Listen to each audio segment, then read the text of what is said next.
안녕하세요. 밝은 누리 모임의 이창영입니다. 오늘은 지난번에 얘기했던 것처럼 물질계 실상에 대해서 한번 잠시 알아보도록 하겠습니다. 지난번에는 그 우주의 크기와 그 기원에 대해서 알아봤는데, 오늘은 우리 물질계가 어떻게 이루어져 있는지 한번 생각해 보도록 하겠습니다. 여기 보면은 지구하고 태양계가 우리 우주의 아주 작은 일부분이라는 것을 이제 잠시 애니메이션으로 보여주고 있는데요. 우리 이 자연계 스케일을 보면은 지구나 사람은 우리 태양계에 비해서 아주 작고, 또 태양계 역시 우주의 관점에서 보면 아주 작죠. 우주의 크기는 약 한 300~400억 광년 되고, 현재 우리가 측정할 수 있는 우주의 크기가 약 100~30방, 110억 광년 뭐 이렇게 되고 있으니까 정말로 우주는 광활하죠. 이제 그 조그만 스케일로 가면 이제 사람 이제 1m고, 원자는 그거에 약 10억 분의 1이고, 원자 핵은 그거에 또 한 10만 분의 1 이렇게 돼 있죠. 그래서 그 원자 이렇게 구조까지 가려면은 그 위에 분자 구조가 있고, 그래서 분자들은 원자들이 촘촘히 결합돼서 만들어져 있죠.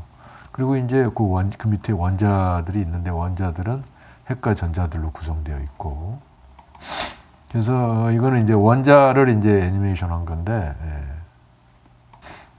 원자가 이렇게 겉으로 보기에는 이제 동그란 구로 보일 수 있지만은 그 안에 보면은 이렇게 원자 핵이 있고, 그 밑에 이제 전자들이 움직이고 있다.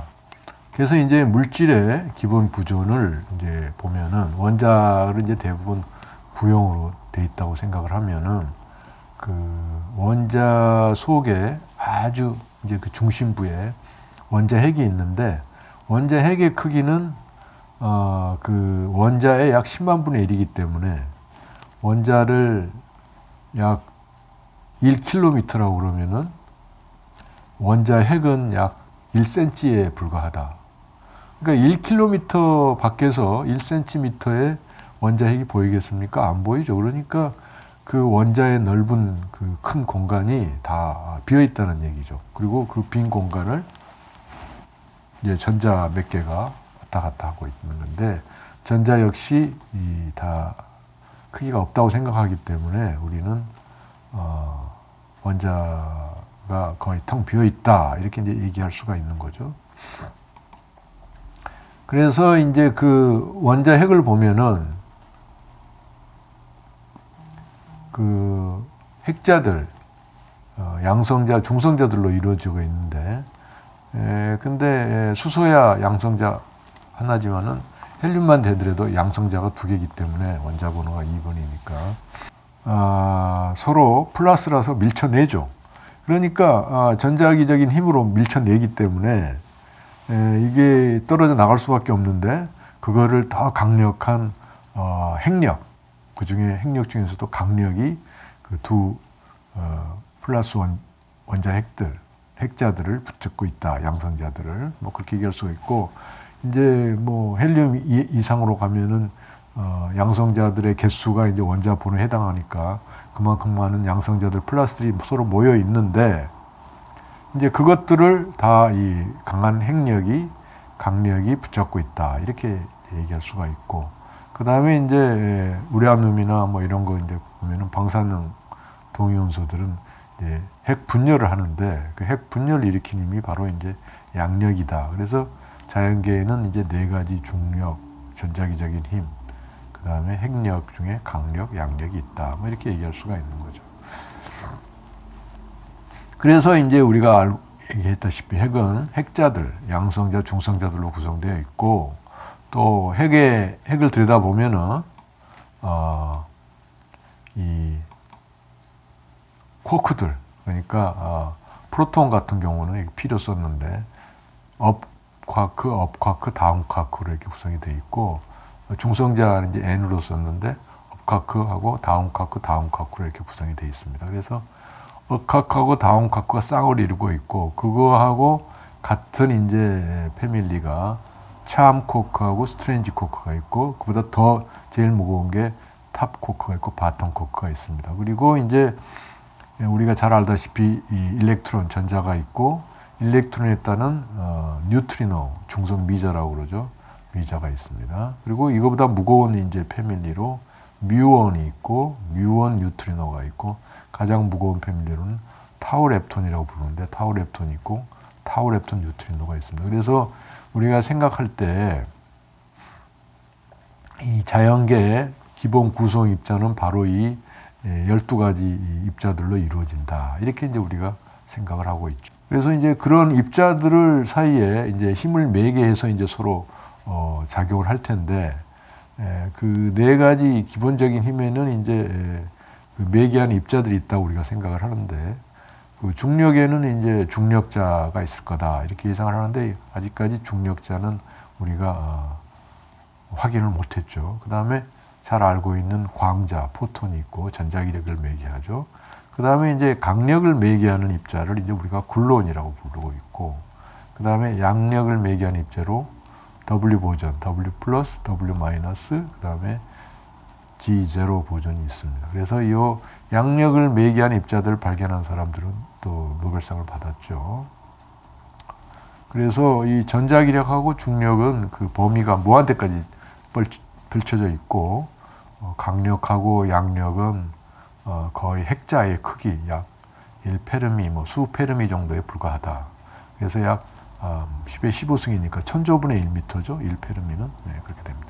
그래서 이제 그게 이제 우리가 힘을 매개하는 입자다. 우리가 이렇게 얘기할 수가 있습니다. 그래서 대충 보면은 이제 전자기적인 힘은 여기 Q라는 전하하고 또 캐피털 Q라는 전하가 있으면 이 사이에 포톤이 왔다 갔다 해서 서로 힘을 주고받는다고 생각을 하고 있고, 그 다음에 이제 쿼크들, Q라고 쓴 것들 있죠. 쿼크들은 이제 굴론이 이제 스트링처럼 이렇게 끈처럼 이렇게 붙어가지고 서로 붙잡고 있다. 그래서 강력을 매개하는 게 굴론이다.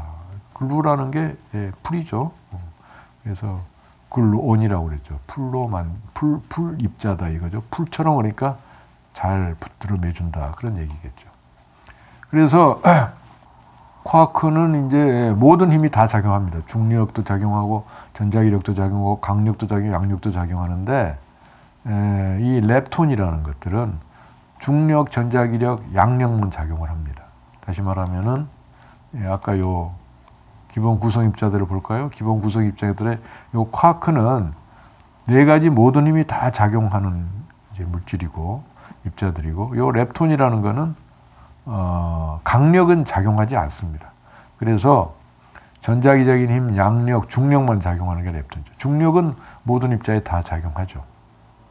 그러니까 우리가 이 원자를 보면은 원자의 중심부는 원자 핵으로 이제 플러스 양성자들이 있고 중성자 있으니까 플러스 전하죠.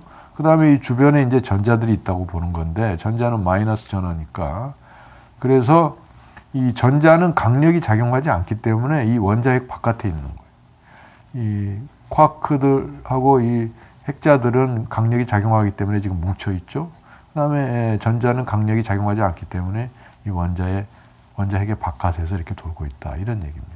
여기서 이제 우리가 기억할 거는 이 쿼크라는 거는 이제 강력까지 작용하기 때문에 우리가 강입자라고 부르고, 이 렙톤이라는 것들은 강력은 작용하지 않기 때문에 약입자다, 렙톤이다 이렇게 부르고 있습니다.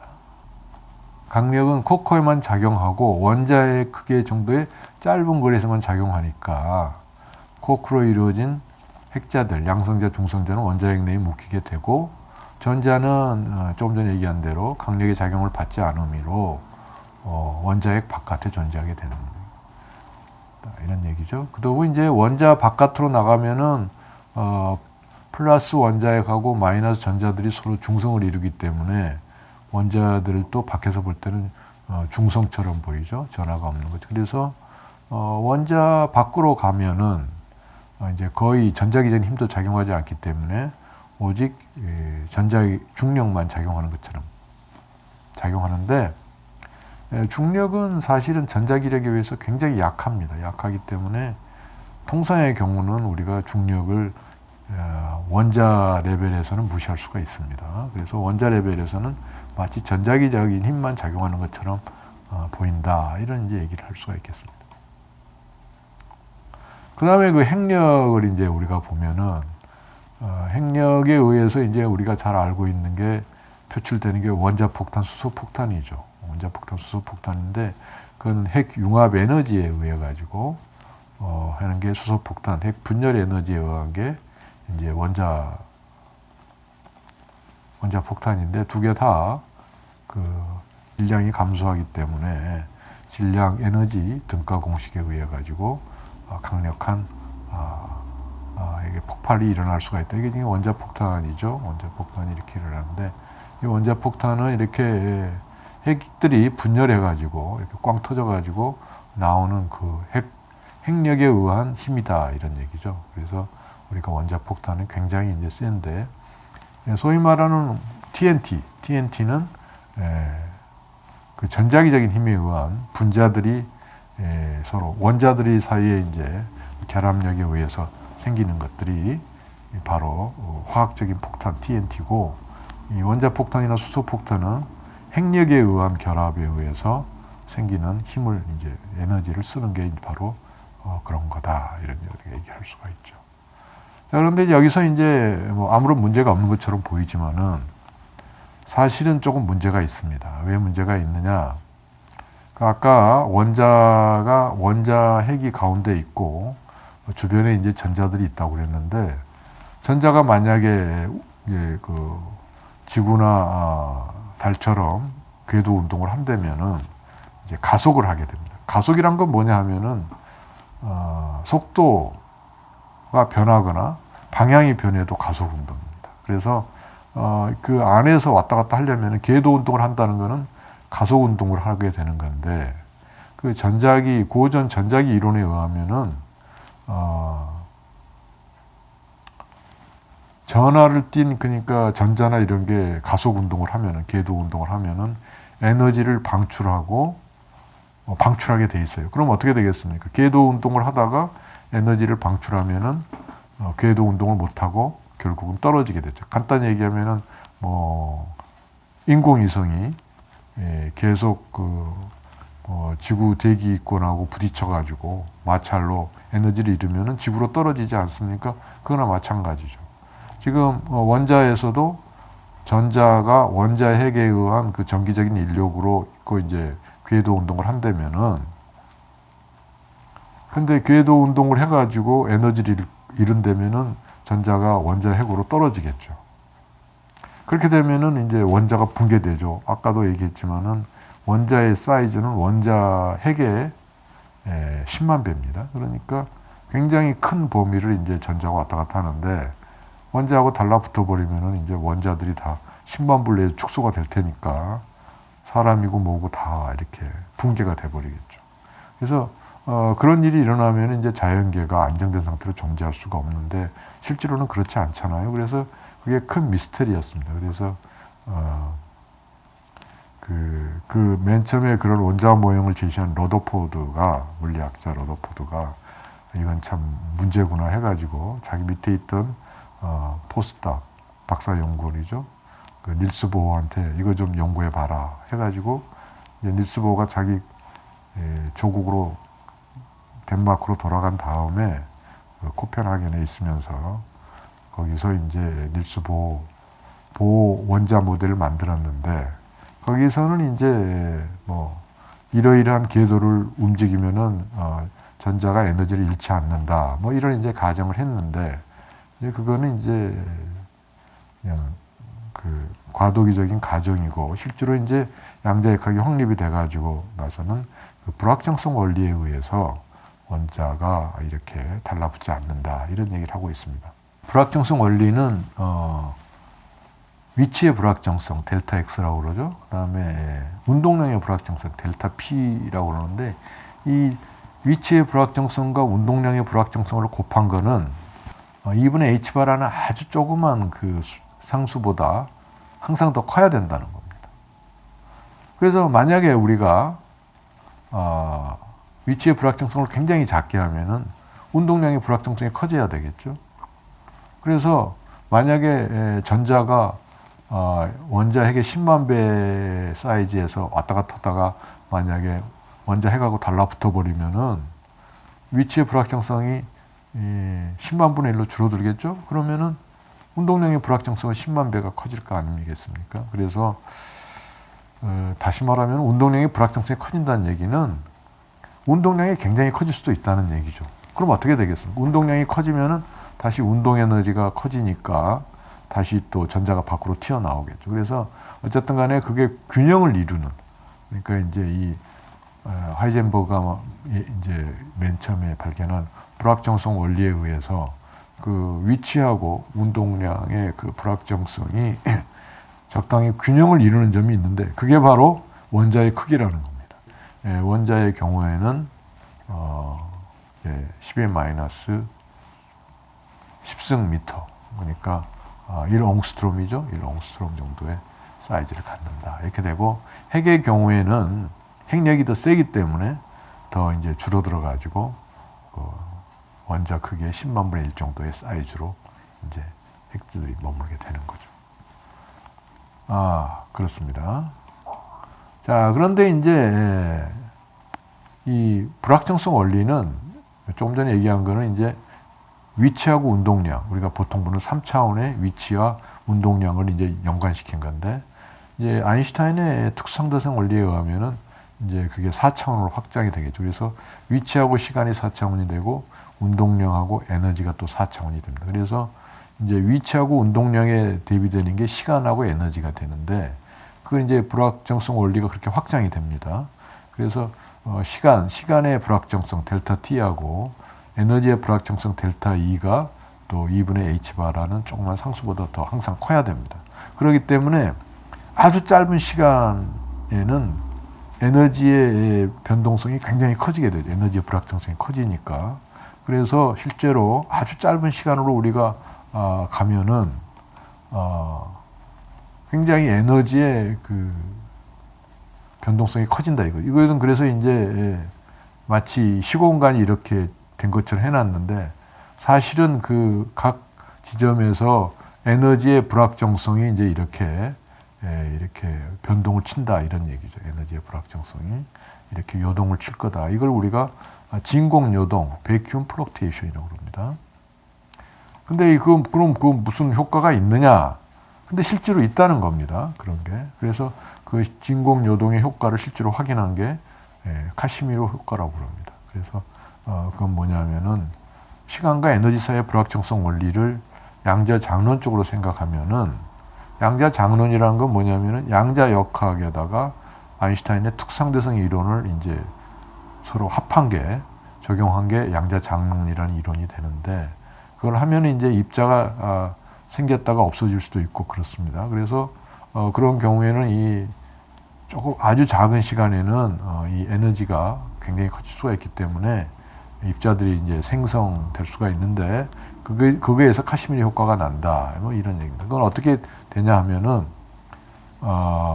이렇게 어떤 이 두 이제 평행판을 평행하게 놓고 보면은, 이게 진공입니다. 진공 안에 두 판때기를 이렇게 놓으면은 이 판때기들이 서로 끌어당기게 된다. 아주 약한 힘이겠지만은, 실제로 이 측정을 해봤더니 그게 측정이 됐습니다. 실험적으로. 그래서 이게 증명이 됐는데, 왜 그러냐 하면은, 양자역학적으로 보면은 이렇게 두 판때기가 있으면은 이 두 판때기 사이에서 존재하는 입자의 파동은 어떤 특정한 조건을 만족해야 되는데 밖에는 그런 조건이 없기 때문에 모든 파동이 가능하겠죠.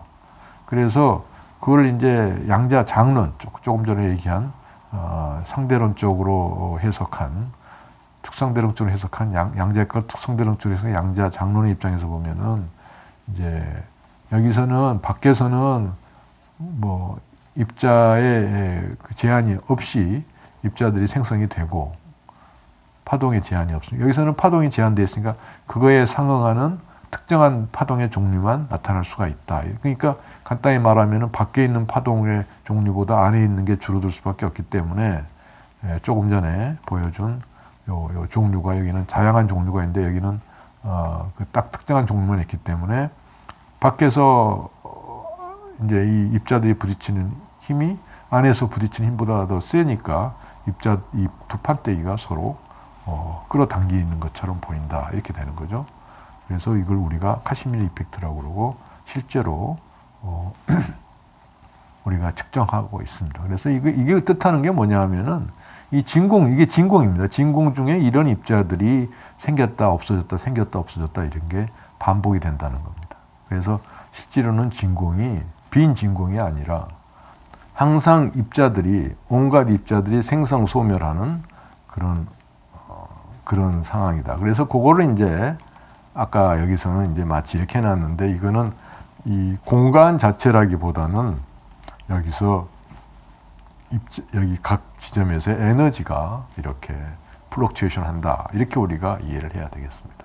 그래서 진공은 그러니까 다시 보면은 이렇게 얘기할 수가 있겠죠. 자, 물질을 보면은 원자 위에 분자들을 보면은 원자들이 촘촘히 뭐 고체라 우리가 보는 이렇게 쇠라든가 목재라든가 이렇게 얼마나 물질이 단단하게 뭉쳐 있습니까? 그런데 그 속을 들여다보면은 그걸 구성하고 있는 원자들은 속이 텅 비어 있다. 왜냐하면은 원자의 크기의 10만 분의 1만 원자핵이 차지하고 있고 나머지는 거의 그 점이라고 볼 수 있는 전자들이 차지하고 있으니까 거의 빈 공간이라는 얘기죠. 원자 내에는. 근데 원자 핵도 다시 들여다보니까 그게 이제 원자 핵자들 중성자, 양성자로 이루어져 있는데 중성자, 양성자는 또 쿼크 3개들로 이루어져 있습니다. 그래서 쿼크를 또 우리가 점입자로 보니까 핵자들도 역시 속이 비어 있다. 그리고 그 안에 강한 핵력이 가득 차 있다. 그러니까 핵자, 중성자, 양성자 내부에는 강한 핵력이 가득 차 있고 원자 내부에는 전자기적인 힘이 가득 차 있고 이렇게 우리가 봐야 되는 겁니다. 그래서 마치 밖에서 볼 때는 아주 센 강체처럼 보이지만은 그 화학적 반응 보면은 원자들이 찌그러지지 않고 거의 그대로 강체처럼 서로 결합하지 않습니까?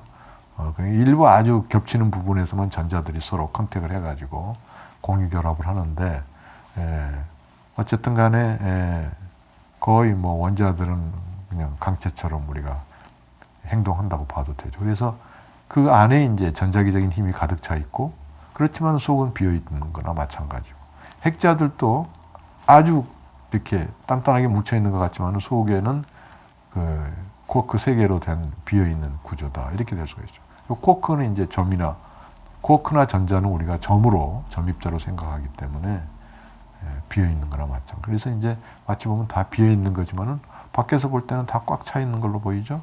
거기서 이제 우리가 색즉 시공 이런 얘기를 할 수가 있고 이렇게 진공에서 또 입자들이 생성 소멸하는 걸 보면은 또 공즉 시색 우리가 이런 얘기를 할 수가 있죠. 그래서 이 현대 물리학은 이 물질의 실상이 색즉 시공 공즉 시색이다. 이런 얘기를 우리한테 들려준다고 할 수 있겠습니다.